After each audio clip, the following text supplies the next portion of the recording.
What is up, everybody? It's your boy Duty back again with another video, and big ups, Duty Mania. That's right, Duty Mania merch coming soon, folks. Big ups to Phil for being our model here with one of our shirts. Make sure to grab one for yourself and one for every single family member, even cats and horses. That's right. Anyway, what is going on? It's your boy Duty back again with another video, and this time we're going to take a look at our boy DSP's daily rap video after a day of some demo that he was playing that apparently no one gave two bleeps about. Neither did your boy Duty, because he's just horrible at games. And of course, views was slow, support was slow until a few dents came in and dropped some big cash on our boy Phil.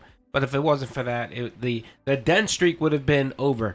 In my eyes, the dent streak is over anyway, especially that the original number was 200 and now he's back down to 150. So anyway, let's see what Phil had to say on the Daily Wrap. Good evening, everyone. Phil here, and welcome to the Daily Wrap for what was Thursday, the 26th of September, 2024. And 8 straight days of streaming for me. A crazy long streaming week, even though technically it was longer than a week. And what a day it was. Let's talk about that day. So earlier today, I did not have a normal level 1 podcast. I had an interview with the internet streamer Tolomeo. He streams over on Twitch, and we used to have some interactions many years ago in regards to certain games such as Monster Hunter and the FromSoft series. And so he was on the show for a good 90 minutes, and we talked about many different topics, including the old days on Twitch, what it was like streaming over there, and how sadly unprofessional they are. We talked about, how basically we kind of had a falling out, but it was because of me saying things and leading to interactions with my detractors and stuff like that. We talked about a lot of hot topics. Let's just put it that way. I had no idea going into the interview what we were going to discuss. He brought up quite a lot of topics, and I said, I'm open to anything. Let's talk stuff out, and we did. So if you didn't see it yet, you definitely should check it out. I've been told, out of all the interviews I've done, that basically like the best one was kind of Keemstar, and this was like second best, or maybe right up there with it. So there you go. I hope you'll enjoy it. I think a lot of people sadly are like, oh, we're not going to watch it. We don't know who Tolomeo is. It doesn't mean it's not a good interview at all. In fact, it's kind of the opposite. Just because you don't know who someone is doesn't mean that it's not going to be a great discussion that came out of it. And I think an absolutely great discussion came out of the interview. So I hope that you will check it out. I've made 2 clips from it, but I don't think I want to go crazy with 100 clips out of it yet. I might wait and maybe clip more of it later. But you can watch the entire interview either unedited. You can watch the live stream is all together, including like the 20 minutes of setup, the interview, and then the decompression is all in one big archive stream on the channel. Or you can watch some separate videos. I have the interview itself edited to be a little bit better visual quality. It was zoomed in by one of my editors. It looks a little better. That's a separate video by itself. Or there's also the decompression video, and I put those 2 videos into a playlist if you just want to watch those and not the rest of the raw stream, with the intro playing and all of that. And there will be more content coming. Alrighty, so yeah, I actually did watch the interview, and man, it was better than I expected. I have to agree with Phil there. The interview was better than I expected. Not because of Phil, but because of the guest. Hold on, let's get...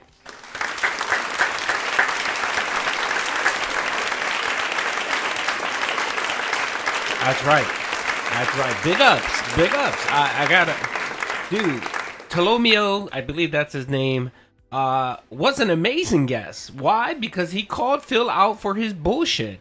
He thought that this interview was just going to be them shooting the shit, talking about the glory days, talk about their friendship. He actually thought that he was going to come on and defend Phil and tell everyone how great of a guy he was. By the way, watch my video. Don't watch Phil's video. I clipped all the good parts. And by the way, my video has over 13,000 views, while Phil is struggling to get a couple hundred views. So definitely check out my video. I'll link it in the description, and you can watch all the lowlights there. So at the very beginning, you can hear Phil trying to fish for compliments, and he wanted to continuously bring up the detractors, right, and blame the detractors for why he did all the stupid shit that he did. And the guest was like, yeah, no, I don't agree with you. He was straight up with the guy. He was like, no, Phil, I don't agree with you.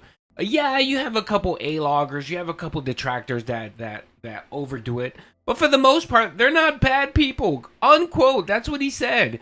They just have a gripe with you, or they want to meme on you, or they want to make fun of you, and that's it. And you take everything to heart, and you can't take a joke. And it just, what does everyone always say? Phil never leaned into the meme, and when he does it stupidly or it's too late, right?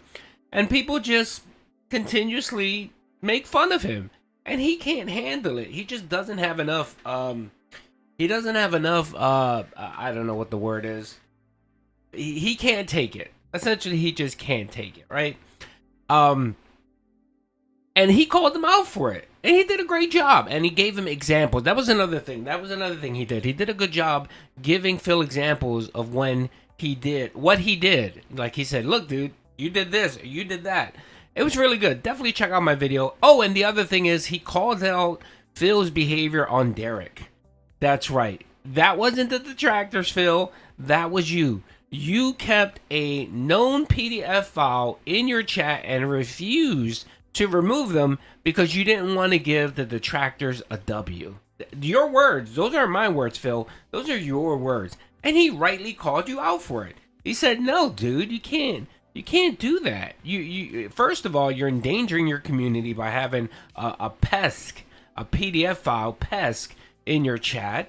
And two, yeah, sadly you're gonna get lumped in, guilt by association. I'm not a fan of guilt by association. I don't think that's a cool thing to do, but it's gonna happen, and people are going to tie you to that because they're gonna assume you're allowing it. So if you allow it, that means you kind of approve of it. And again, guilt by association is a stupid thing, but it's gonna happen. And you failed to take action for many years. How many years have people told you? And not just detractors. People in your chat have told you, moderators have told you, yeah, Phil, this guy is no good. You should check out his Twitter. You should check out what he's saying. You should check out his playlist on YouTube, right? And Phil failed to do that because, of course, he either liked Derek or whatever reason he decided to keep Derek around. I don't think it was anything devilish or wrong. I think he just liked that Derek rode his mini PP. That's what it was. He loved that Derek was such a sycophant fan of his that's why he kept him around. If it wasn't for that, he would have gotten rid of him a long time ago. I honestly think that.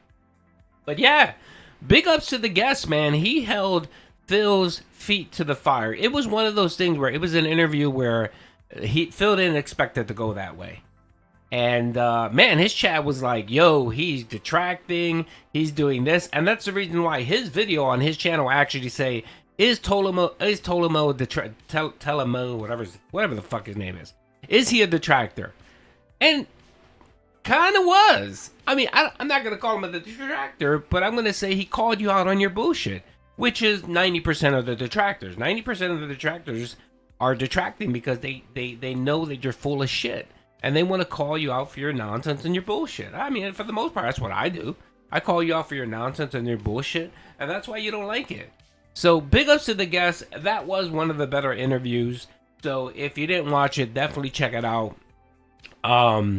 Yeah, so that's all I really have to say on that. Let's see what else Phil had to yak about. I'm assuming the next thing is going to be probably views and support. Because today I played MetaBore. MetaBore Refantasio is the name of the full name of the game. The demo came out by surprise yesterday, and I said, why don't I just do that all day today? Because everyone's interested in this game. Is it going to be good? Is it like Persona? So after the interview ended, we played that for about 2.5 hours on my first stream. And then tonight here, I played it for about another 2 hours on my late stream. So roughly we're 4.5 hours into the demo. It's not done. In fact, people are saying I might only be around maybe 2/3 of the way through it. There's probably another 2 to 3 hours left. And I'm like, really? This demo's that long. The cool thing about this demo is it's the entire real beginning of the game, and you keep your progress. If you buy the real game and you play it, this progress stays, so you're not wasting your time playing this demo, and you're not forced to replay parts. You could just continue on when the real game comes out. So what are my initial thoughts? Graphics are absolutely outstanding on my PC. It's like Persona+++, amazing lighting, 120 frames I'm getting on this thing. It's really cool. I was having some technical issues with my capture device. I unplugged and replugged tonight, and now I had no issues, so I'm glad that I did that. Music. It's cool because all the music is very high quality. It's orchestral with lyrics, but it's very much like a choir singing in a lot of cases. And a lot of people are like, I guess I got to get used to it. I thought it was really good. I actually got into the music and really liked it. Gameplay elements. So it's everything that you would think of from Persona. You're in a dungeon. Well, there's a safe room, right? Okay. In combat, you're going to summon this persona. In this game, they call it an archetype that you can transform into to do special abilities. There's weaknesses that you use on certain enemies. When you do it, they kind of get knocked down. You get an extra turn. It's similar to Persona, but it's definitely not exactly the same. There's some new elements and things that are added that make it a little different, particularly in the open world. As you're walking around dungeons and stuff, you know, you can try to get sneak attacks on enemies, but you can also like there's like a stun meter, and if you hit them enough times before combat initiates, you get a stun, and then you can go into the turn-based combat.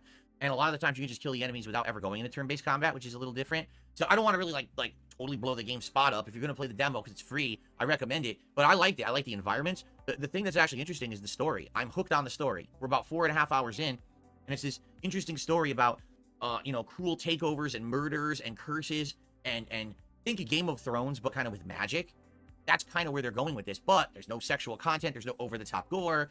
It's kind of like a traditional JRPG, just with, you know, modernized things with amazing graphics and stuff like that. So, honestly, I didn't know if I was going to like it that much when I went into it. I actually really love it. Like, after finishing the 4.5 hours today, I can't wait to play it again. I would actually play it again on Saturday, except I promised everyone Astrobot, because originally Astrobot was supposed to be today. I don't want to have those people wait even longer, okay? So, I can't wait to play more of it, to finish the demo. And I'll be honest, I definitely want to play the game. But here's the catch. The views were not good. Today, on the first stream, we barely had 250 viewers. It kept dipping. And then today on the late stream, we couldn't even hold 200 viewers. I don't get why people don't like JRPGs. I just don't understand it. Especially when I treat it as like a chill stream where we can interact and talk and have fun while we're enjoying the game. I just don't get it. It is the same thing that happened with Final Fantasy earlier in the year. The same thing that happened with a million other RPGs that I've been playing. People just won't watch an RPG. And it upsets me, and here's why it upsets me. I love RPGs. Particularly JRPGs are the ones I grew up with. The classic, the Final Fantasies, Earthbound, Chrono Trigger, Dragon Quest. These are turn-based games I love. And to see modern versions now with these cool innovations, great music and graphics, I'm like, dude, I am down for this game. It's really good. Oh, no one shows up for it, right?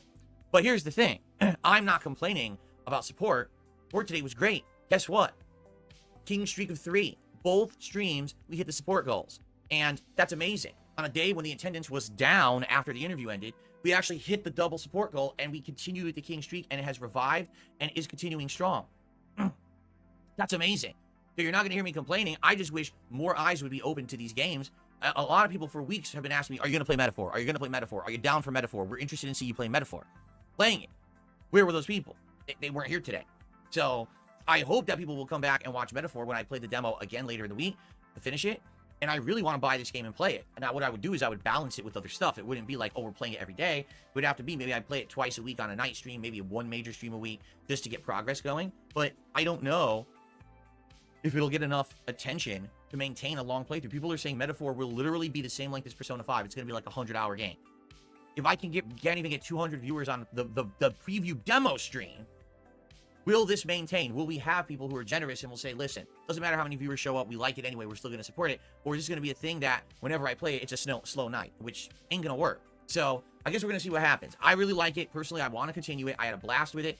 All the videos should go live overnight. 2 are live now, and 2 more will go live overnight. Please give me your thoughts. Please. Alrighty, that's right, Phil. That's not gonna cut it, boys. I'm sorry. You're gonna have to open up the Velcro wallets. I don't care what's happening in your life. I don't care what game I'm playing. If you're not dropping me my cash, I'm gonna have some serious problems. Yeah, that MetaBore game, that's what I'm calling it. It was just super boring. And of course, Phil makes every fucking game so goddamn boring. The problem with Phil is someone actually mentioned this and said that he doesn't even teach you how to even play the game. And most times when, like, I'll give you an example. When I watch someone play something, I typically watch someone that knows the game, like it's very good at the game, like they're an expert at, say, Fallout, or, you know, because they can give me some good lore, they can give me some good advice, they can give me some good tips, and that's why I watch them. Phil just sits there, stumbles around, needs his hand to be held, and expects money to be thrown his way. What the hell? Like, that's super fucking boring. It is. Like, he offers nothing. Nothing whatsoever. Even, okay, as much as he bitches and complains about Street Fighter, I'll give him this. On the Street Fighter, he does provide some information, like background history, because yeah, he's been around the fighting whatchamacallit for a long time. So I'll give him credit there. He does that. I mean, the bitching and the moaning and complaining about everything, the inputs and all that is just stupid and bullshit and annoying, but at least he can give you some kind of factual information. And, you know, for some people, that's interesting. So I'll give him that. But he can't do it with any other game. He can't. He can't. He just sits there, fumbles around, looks like a fucking idiot, and then expects money to be thrown his way. And then has the nerve to complain that views are down. Buddy, your views have been down for about 2.5 weeks, man. I don't know if you've noticed this, but your views have fucking tanked. Yesterday, you barely could scrape up 250 people watching your fucking content, dude. Yeah, and it's just gonna happen. And why? Because the influx of Keno Casino folks that were watching your channel, they're gone. Most of their supporters are gone. You get a few people that come in and drop some cash now and then. For example, last night, he was stuck at $45, and then Suffa Horse came in and dropped a $100 tip. That's right. I love the fact that someone named Suffa Horse, which, you know, if you know the meme, you know the meme. Suffa Horse saved Phil's night, and if it wasn't for that, the den streak would be dead. The den streak is dead, period. I don't give a shit what anyone says. If Phil doesn't hit $200, he didn't hit the den streak, and he hasn't hit the den streak yet. It's been 4 streams since the dent streams died, and he hasn't hit it yet because he's struggling. You know, super chats and tips at about what he's making, 120, 150 combined total. So no, he hasn't hit it. If you're not hitting $200, I'm sorry, Phil. It's not counting towards the King's call for gold or whatever the hell you want to call it, Phil. Okay? So anyway, that's really it. Definitely check out the interview. Don't watch Phil's interview. Watch somewhere else. A couple people clipped it. I clipped it. I clipped the highlights. Definitely check it out. And yeah, you'll get a good laugh at Phil. Anyway, hope you guys enjoyed the video. Peace out.